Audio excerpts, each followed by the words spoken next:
Assalamualaikum warahmatullahi wabarakatuh. Selamat sore kepada Ibu Mega Tunjung Hapsari dan serta teman-teman sekalian.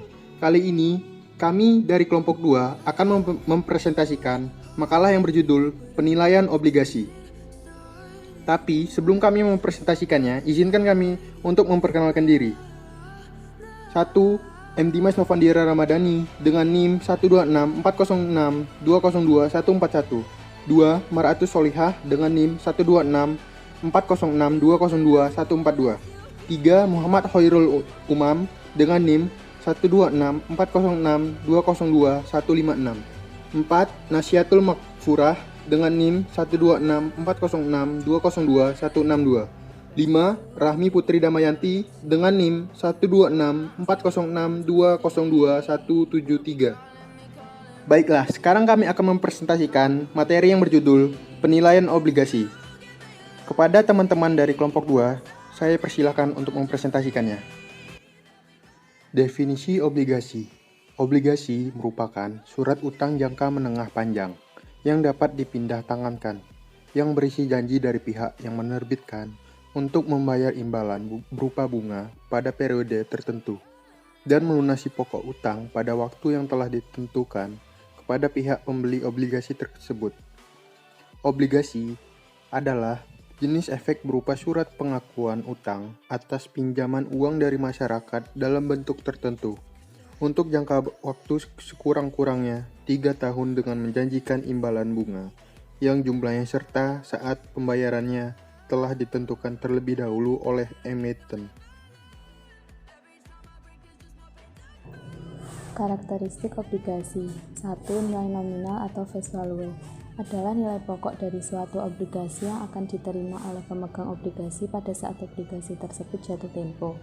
2. Kupon atau the interest rate adalah nilai bunga yang diterima pemegang obligasi secara berkala. Kelaziman pembayaran kupon obligasi adalah setiap 3 atau 6 bulanan. Kupon obligasi dinyatakan dalam anual persentase. 3. Jatuh tempo atau maturity adalah tanggal di mana pemegang obligasi akan mendapatkan pembayaran kembali pokok atau nilai nominal obligasi yang dimilikinya. Periode jatuh tempo obligasi bervariasi mulai dari 365 hari sampai dengan di atas 5 tahun. 4. Penerbit atau emiten atau issuer. Mengetahui dan mengenal penerbit obligasi merupakan faktor sangat penting dalam melakukan investasi obligasi retail. Mengukur risiko atau kemungkinan dari penerbit obligasi tidak dapat melakukan pembayaran kupon dan atau pokok obligasi tepat waktu disebut default risk. Dapat dilihat dari peringkat atau rating obligasi yang dikeluarkan oleh lembaga pemeringkat seperti Pevindo atau Kasmik Indonesia.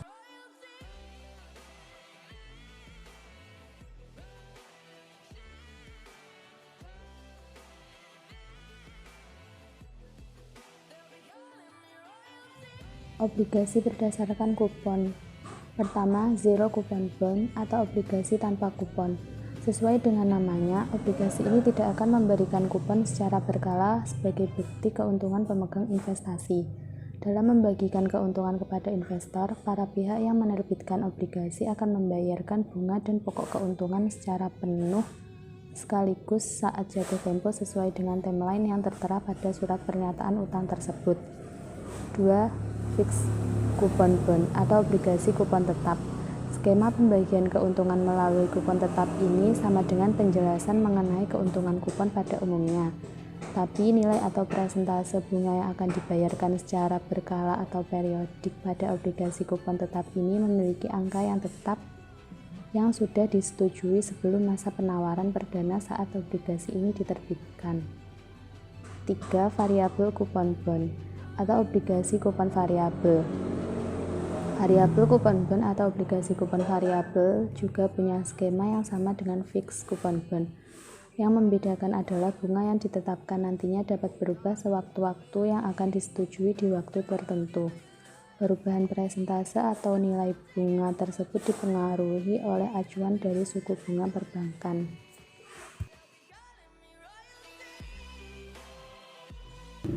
Obligasi berdasarkan penerbit. 1. Obligasi korporasi atau corporate bond. Sesuai dengan namanya, obligasi ini diterbitkan oleh pemerintah. Jenis-jenis obligasi yang diterbitkan dalam kategori obligasi korporasi biasanya terbagi menjadi obligasi kupon tetap, obligasi kupon variabel, serta obligasi berprinsip syariah. 2. Obligasi pemerintah atau government bond. Jenis obligasi satu ini merupakan obligasi yang diterbitkan oleh pemerintah. Dalam skema pembagian keuntungan, pemerintah juga menerapkan jenis-jenis obligasi seperti obligasi kupon tetap, obligasi kupon variabel, dan juga obligasi berprinsip syariah untuk para investornya. Yang ketiga yaitu obligasi retail. Obligasi retail biasanya diterbitkan oleh pemerintah dan dijual kepada individu melalui agen penjual obligasi yang ditunjuk langsung oleh pemerintah. ORI merupakan salah satu jenis obligasi retail yang bisa Anda jadikan investasi secara perseorangan.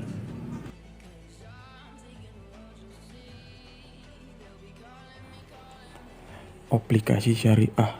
1. Obligasi syariah sukuk mudharabah.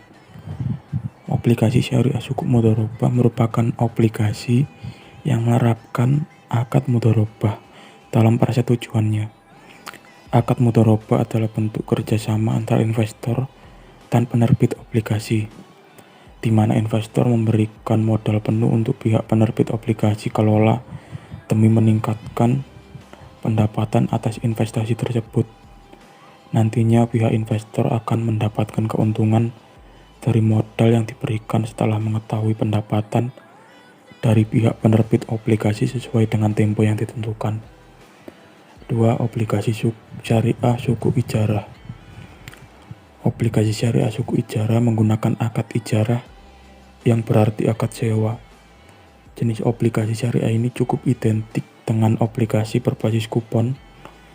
Investor akan mendapatkan keuntungan berdasarkan ijarah yang bisa disepakati pada awal penerbitan obligasi.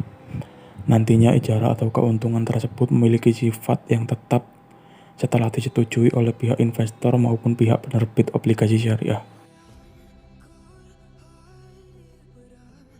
Inflasi dan suku bunga. Inflasi adalah kenaikan jangka panjang dalam harga barang dan jasa yang disebabkan oleh devaluasi mata uang.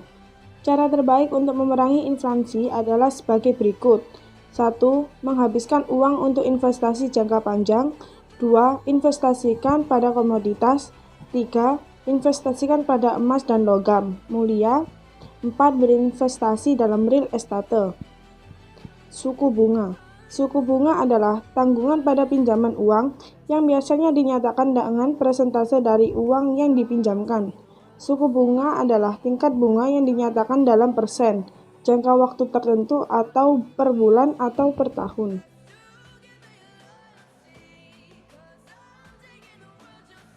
Penilaian obligasi.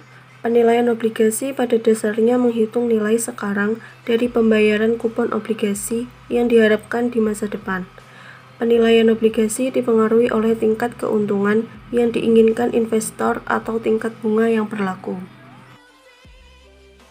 Contoh penilaian obligasi. Perusahaan global menerbitkan obligasi dengan jangka waktu jatuh tempo 10 tahun, nominal Rp1 juta, dan kupon dibayarkan tiap tahun 80.000. Suku bunga di pasar sama dengan coupon rate 8%. Maka nilai obligasi adalah PV sama dengan FV dikali 1 dibagi 1 plus R pangkat N. Nilai sekarang dari nominal obligasi sama dengan 1 juta dikali 1 dibagi 1 plus 0,08 pangkat 10 sama dengan 1 juta dibagi 1,08 pangkat 10 sama dengan 1 juta dibagi 2,1589 sama dengan Rp463.190. PVA sama dengan annuity dikali 1 min 1 dibagi 1 plus R pangkat N dibagi R.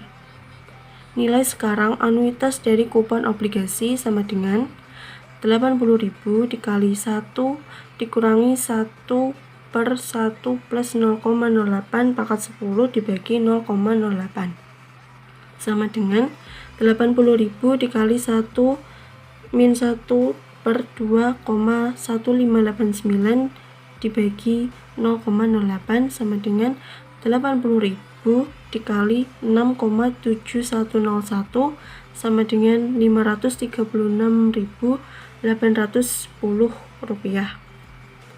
Nilai obligasi sama dengan 463.190 ditambah 536.810 sama dengan Rp1 juta.